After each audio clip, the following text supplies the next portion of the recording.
Assalamualaikum warahmatullahi wabarakatuh. Tugas UTS Teknik Keterampilan Konseling, Teknik Attending, Empati, Pertanyaan Terbuka, Pertanyaan Tertutup, dan Summarizing.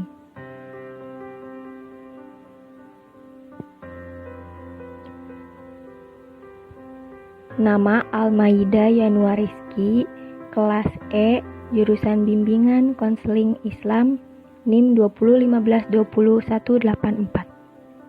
Teknik Attending.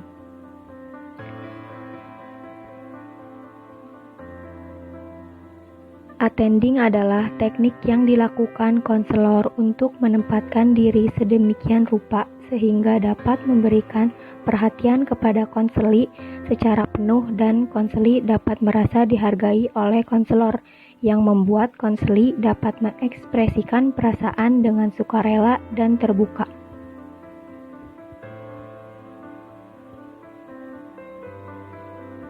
Perilaku attending mencakup keterampilan dasar konseling sebagai berikut.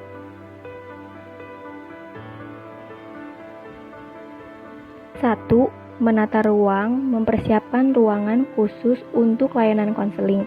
2. Menyapa, yaitu dengan mengucapkan atau membalas salam, menyambut kedatangan konseli, berjabat tangan, mempersilahkan duduk, menyebut nama konseli, memperkenalkan nama guru, BK atau konselor, serta membuka pembicaraan. 3. Pemberian informasi, ini berhubungan dengan kualifikasi, peran, tanggung jawab guru BK dan konselor, etika, peran konseli, serta proses konseling yang akan dilakukan. 4. Observasi konselor, mengamati kondisi konseli dengan melihat tampilan fisik, membaca bahasa tubuh, mendengarkan bahasa lisan yang digunakan, serta kesesuaian antara bahasa lisan dan bahasa tubuh untuk mengukur intelektual, energi, pikiran, perasaan, dan tindakan konseli, serta perasaan konseli.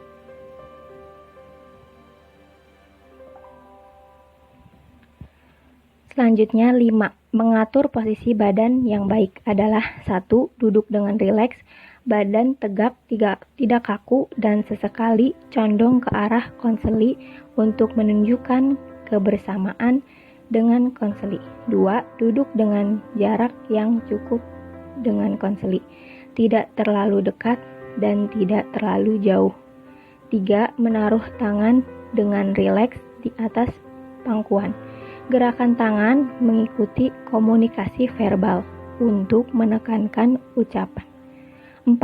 Menganggukkan kepala untuk menyatakan penerimaan dan menunjukkan pengertian, serta menggelengkan kepala tanda kurang mengerti.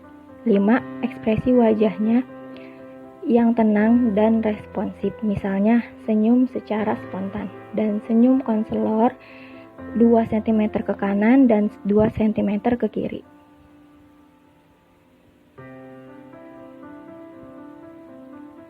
6. Kontak mata yang baik, yaitu menatap konseli secara wajar, memandang secara sekilas dan spontan yang menunjukkan minat.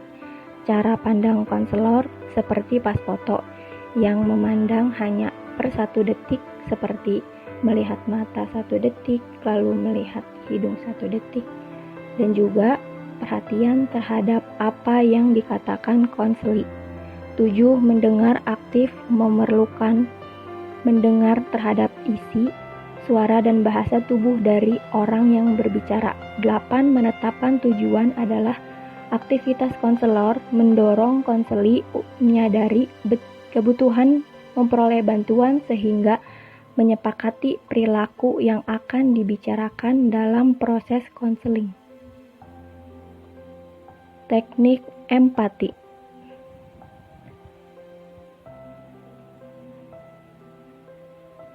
Empati adalah keterampilan seorang konselor dalam memahami secara tepat perasaan, pikiran, dan pengalaman konseli, sehingga konselor dapat mendalami dan merasakan apa yang sedang dirasakan oleh konseli.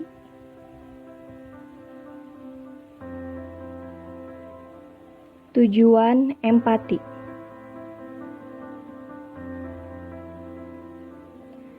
1. Agar konseli merasa diperhatikan, dipahami, didukung, serta dihargai harkat dan martabatnya sebagai manusia. 2. Membuat konselor menerima konseli sebagaimana adanya, tidak memandang hal-hal lain. 3. Konselor mengerti serta menghargai nilai dan sistem nilai konseli. 4. Agar konselor dapat menyatukan dirinya dengan seorang konseli, baik perasaan, pengalaman, maupun pemahaman. 5. Agar seorang konselor dapat peka terhadap berbagai emosi yang dirasakan konseli dan juga mudah memahami jalan pikiran konseli. Empati ada 2. Empati primer, yaitu seorang konselor berusaha memahami perasaan, pikiran, dan pengalaman konseli agar konseli dapat terlibat dan terbuka pada konselor. Contohnya, saya merasakan kesedihan yang Anda rasakan. Empati yang kedua yaitu empati tingkat tinggi, yaitu seorang konselor dapat memahami secara lebih mendalam tentang perasaan, pikiran, dan pengalaman konseli. Contohnya, saya ikut terluka dengan penderitaan Anda, namun saya juga bangga dengan kemampuan daya tahan Anda.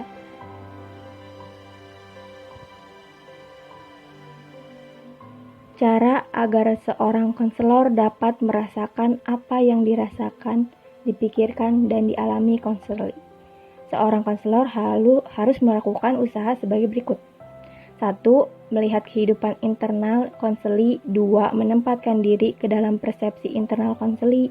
3. Berpikir bersama konseli, bukan berpikir untuk konseli. 4. Menjadi cermin emosional konseli. Teknik pertanyaan terbuka.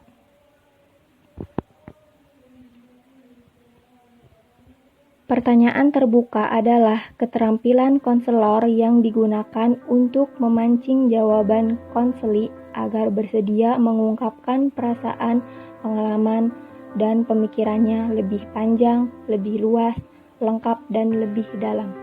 Dalam konseling juga hendaknya seorang konselor tidak menggunakan kata-kata mengapa dan kenapa pada konseli.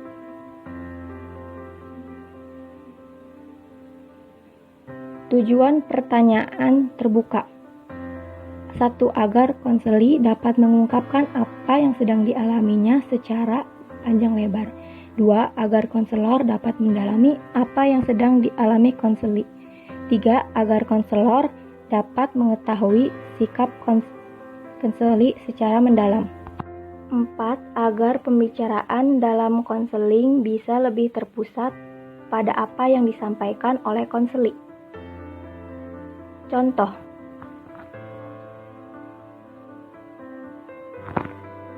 adakah sesuatu yang ingin Anda sampaikan? Apakah ada yang bisa saya bantu? Apakah ada yang perlu kita bicarakan hari ini? Teknik pertanyaan tertutup. Pertanyaan tertutup yaitu pertanyaan yang menghendaki konseli menjawab dengan kata ya atau tidak dan bisa juga dengan kata-kata singkatan lain. Pertanyaan tertutup hanya digunakan sewaktu-waktu saja, tidak selamanya.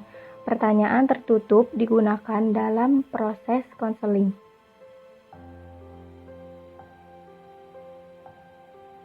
Tujuan pertanyaan tertutup. 1. Mengumpulkan informasi dari konseli. 2. Memperjelas sesuatu yang dikatakan konseli. 3. Menghentikan pembicaraan yang meluas, yaitu pembicaraan yang menyimpang dari topik pembahasan. Contoh,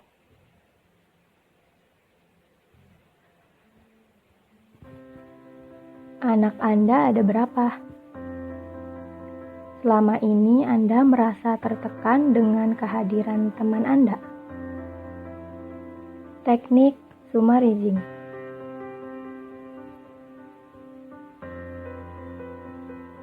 Summarizing atau menyimpulkan sementara adalah teknik yang dilakukan konselor untuk menyimpulkan sementara inti pembicaraan yang telah disampaikan oleh konseli sehingga arah pembicaraan dalam proses konseling semakin jelas dan terarah.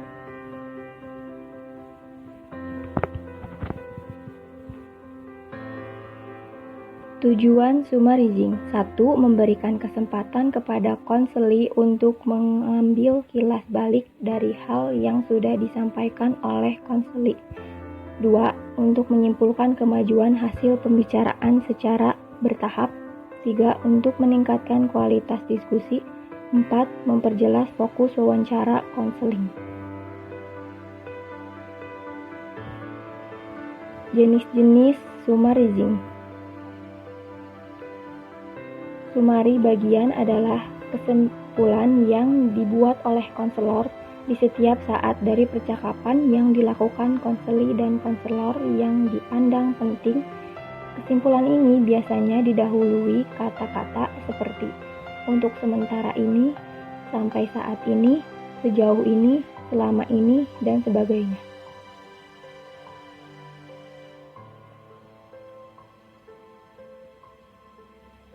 Contohnya, sejauh ini dari pembicaraan kita dapat disimpulkan bahwa kita telah membahas tentang apa yang Anda hadapi, yaitu kesulitan dalam penyesuaian diri dengan lingkungan. Sekarang mari kita cari cara untuk mengatasi kesulitan tersebut. Sumari akhir adalah kesimpulan yang dibuat oleh konselor pada pembahasan akhir dalam konseling sebagai kesimpulan keseluruhan pembicaraan.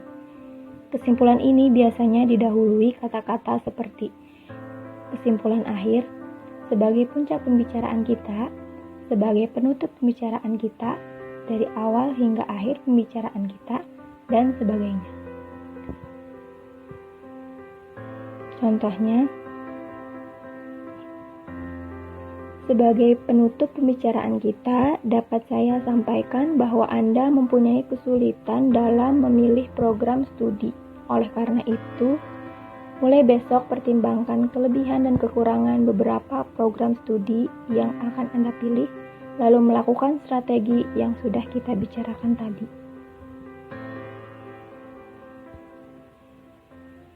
Syarat summarizing. 1. Garis bawahi hal-hal yang sangat menonjol dari apa yang telah konseli sampaikan. 2. Sampaikan kesimpulan dalam bahasa yang sederhana dan mudah dimengerti oleh konseli. Terakhir, berikan tanggapan yang tepat dalam penyampaian simpulan. Sekian, wassalamualaikum warahmatullahi wabarakatuh.